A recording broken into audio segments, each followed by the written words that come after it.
One time, nag-guesting ako sa AHA dito sa GMA. It's parang science show for kids, ganyan.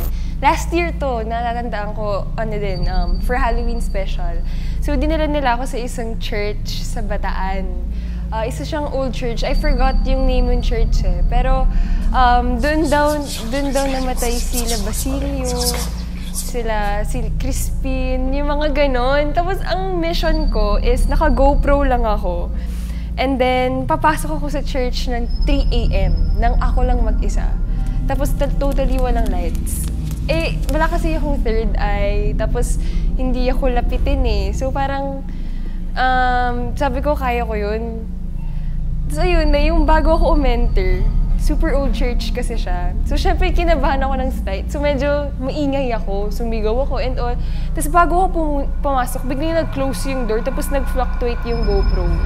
Tapos, sabi nung kasama namin na expert sa ganyan, ang ingay ko daw kasi. Parang nabulabog ko daw sila. So, kinabahan na ako. So, ang nangyari, nasira na ng tuluyan yung GoPro. As in, wala na, hindi na siya nag-work ever. So, nag-camera phone na lang. So, ngayon pumasok na ako, dito mahimik na ako. Pagkapasok ko, grabe, first time kong naramdaman na may lamig all over my body. Alam mo yung naglalakad ako mag-isa, tapos may lamig, tapos maya-maya may mainit na dadaan. Tapos nakakatakot siya, promise. First time ko yung lahat ng experience. Kasi nga confident ako na hindi ako lapitin, hindi naman ako nakakita.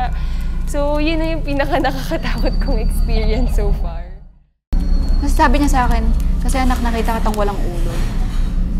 Sabi niya sa akin ganun. Kaya doon ako kinalabutan. Ang matindi, hindi lang isang beses, kundi 2.